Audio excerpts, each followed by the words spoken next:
The London lifeboat at Teddington has had a quarter of its average annual call-outs in just the first 5 weeks of the year. Their crew know the river better than most, and they let me join them. Hi Andy, thanks very much for taking us out. Let's give it a go, shall we? Excellent, after you. Thank you very much. We set off upstream of Teddington Lock and headed towards Kingston. When this is the end of the tidal Thames, the weir here, usually there can be a 2-3 metre drop off here. As you see, it's pretty much level. And that means the Environment Agency has very little control left. They can lift boards up and down to keep the river levels at the right height upstream. But at the moment, they're all fully lifted. There's nothing else they can do. They've got them fully lifted. It's just sheer amount of water coming down, rainwater coming down.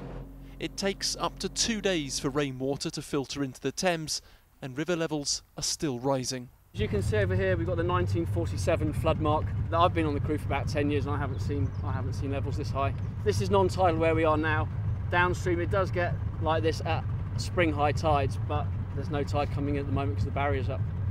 That's the 28th time the barrier has been closed this winter, a new record.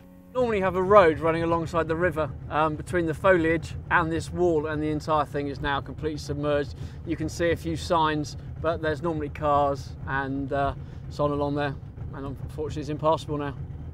As we headed past the flooded Ravensgate Island upstream, the weather took a turn for the worse. Well, this is Teddington Island, which was evacuated back in 2003, and with more rain on its way all this week, you can't imagine it's too long before it's evacuated again. River levels should peak tonight and then start to drop, but with 2 inches of rain forecast to fall by Friday, levels are expected to rise again as we head towards the weekend. Martin Stew, ITV News.